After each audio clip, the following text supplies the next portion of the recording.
Your seniors told you that that was not the right way to do it. There's another way of doing it, which is the normal way and which is what maximizes profit. And that involves sort of, without using such words, indirectly manipulation and exploitation. You took the advice of your friends and they also told you, yes, this is how it happens in all the companies, fit into the system. We can't even change the system, but one choice is always available to us, is to get out of the system, to make an exit. And that's what you did.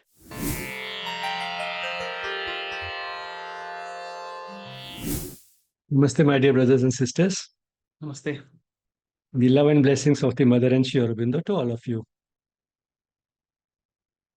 I have with me Mr. Narinder Beri, uh, a young spiritual seeker who is very consciously walking the spiritual path with great intensity.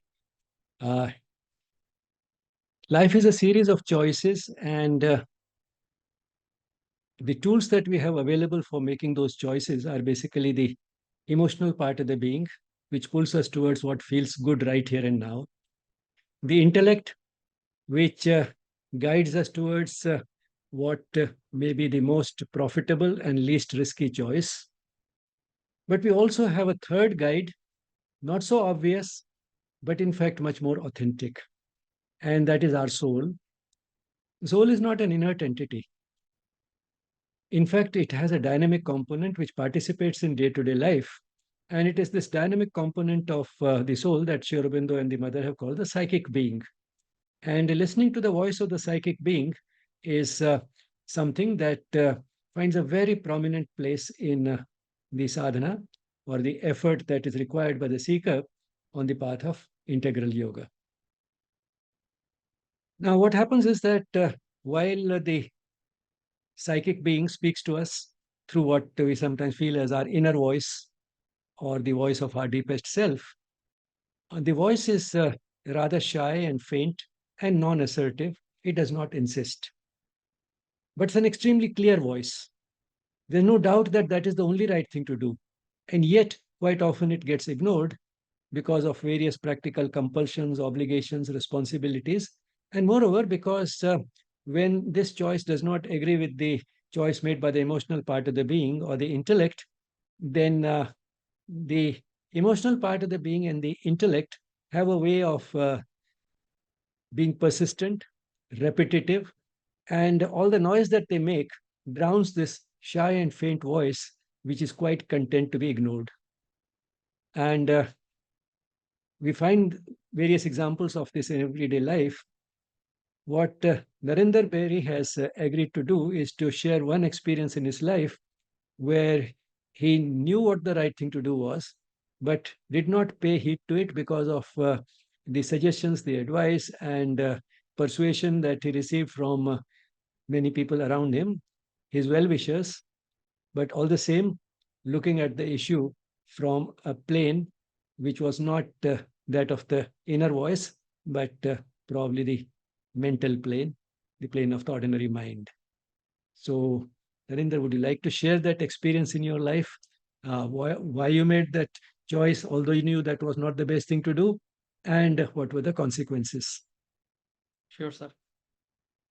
So this dates back almost few like 4 or 5 years, and I had joined a company as an individual contributor, which is a non-managerial role. So I was senior engineer, and after joining that team, like a month or two after that, the engineering manager of the team decided to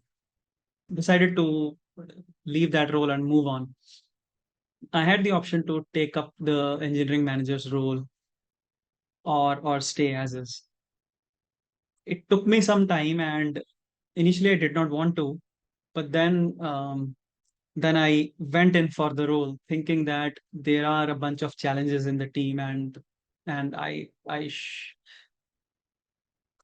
would be able to help the people grow, mentor them, and be a good manager for the team.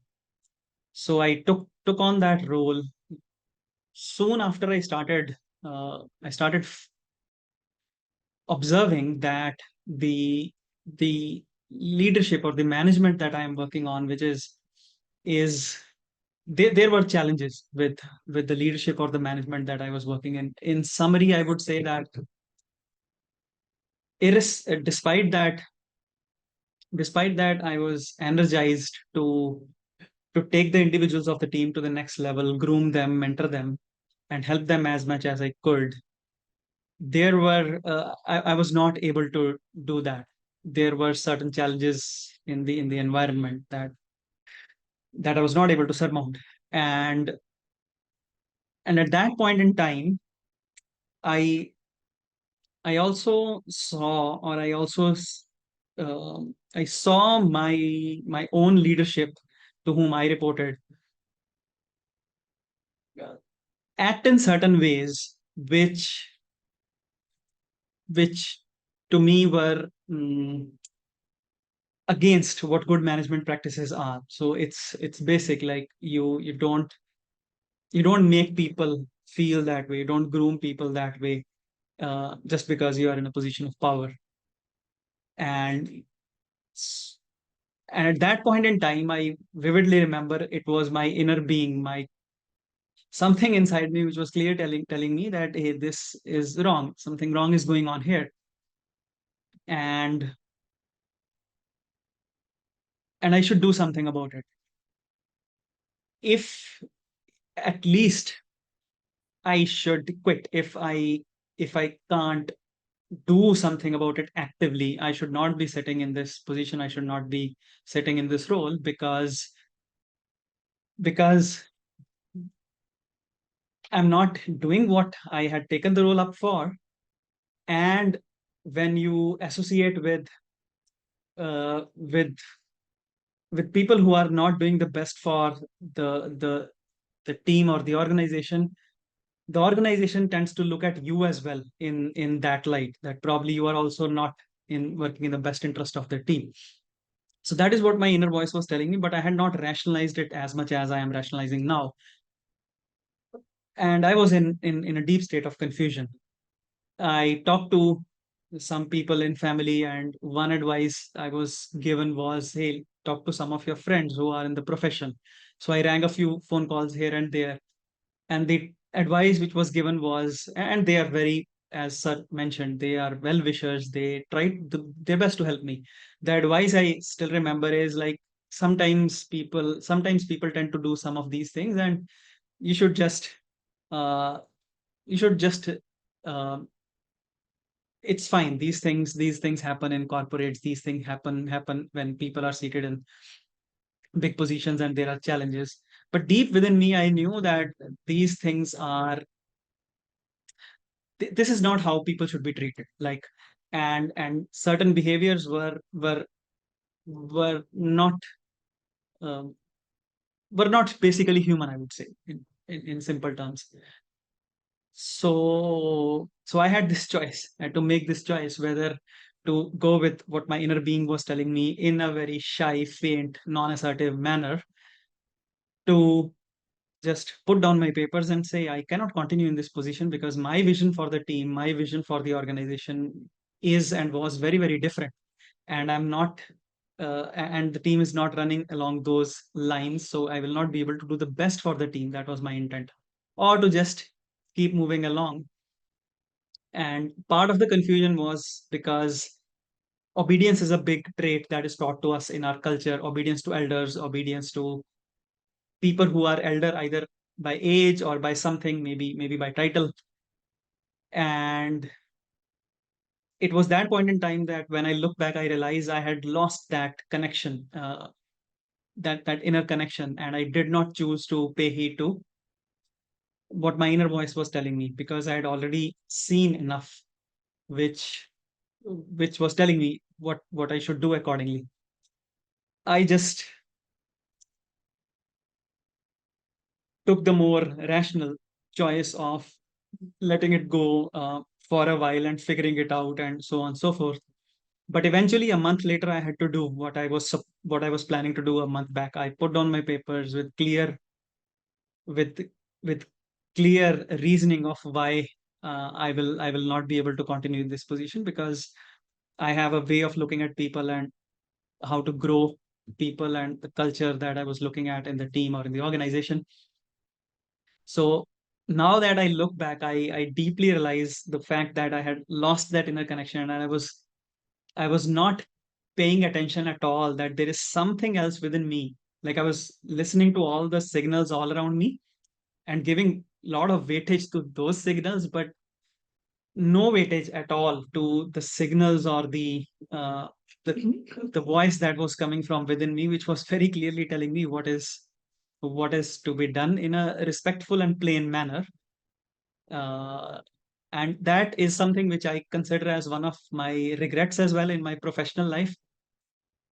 But at the same time, I feel uh, I feel empowered after that experience, because that experience taught me a lot, and I try my level best not to be very cognizant of these kind of things, and to keep listening and attune myself to the inner voice. And I'm and when I read such books, they also talk about similar thing. And mm, it was like it was it was beautiful reading it and realizing it, hey, this is what happened with me, and now let's make sure this doesn't happen with with me again, and I hope with none of you.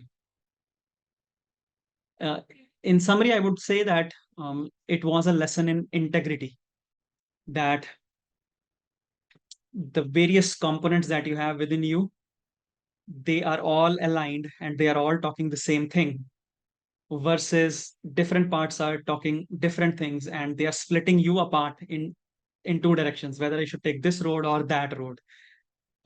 If so hold your integrity dearly, and you will be able to sleep peaceful nights. You will be able to feel satisfied all the time.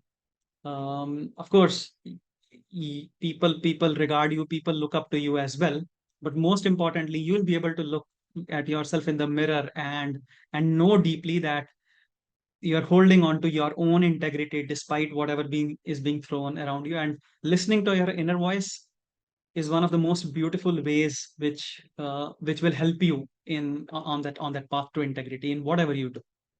Thank you. Thank you, Narinder, for sharing that experience, which illustrates a basic principle in the on the spiritual path. And these things come out much more clearly through a real example, real life example, the way you have done, rather than through just abstract philosophy. And basically, what you shared is that there is a certain style of management which is considered normal. And in that style, the person who is in a position of power thinks that it is quite legitimate and appropriate to use that power in the interest of the company to maximize the profit as much as possible. And in that process, the team whom he is leading, the individuals in that team get completely ignored and may receive inhuman treatment. But then that is something which did not come naturally to you, and you wanted to adopt a different type of a managerial style. Initially, you had reservations about taking on that role at all. But once you accepted the managerial role, you wanted to do it your way. But then your seniors told you that that was not the right way to do it. There's another way of doing it, which is the normal way and which is what maximizes profit. And that involves sort of, without using such words, indirectly manipulation and exploitation and so on. And that is what is seen as what will maximize the profit. If not maximize the profit, at least that is in the interest of short term gains for the company. And that seems to be the normal style. And then, as you said, that we are conditioned to obey those who are senior to us. You took the advice of your friends, and they also told you, yes, this is how it happens in all the companies. And the company in which you were working was no ordinary company, and therefore that would have had some impact, because it was a corporate giant, a huge multinational company. So therefore, the norms in that company probably do create an impact, that maybe that is the way it can be done.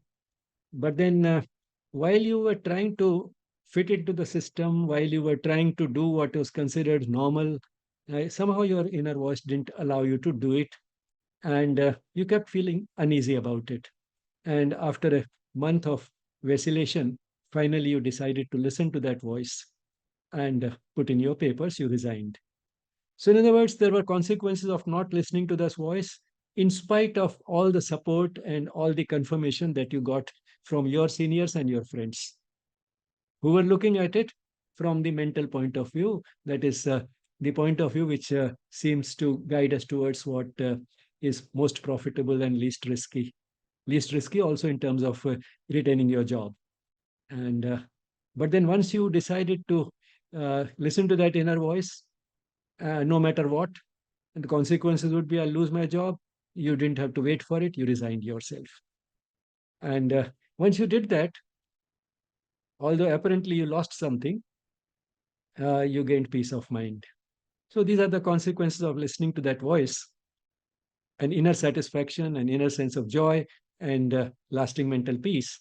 In contrast with the nagging feeling, that recurrent uneasiness that refuses to go away in spite of all assurances from all quarters.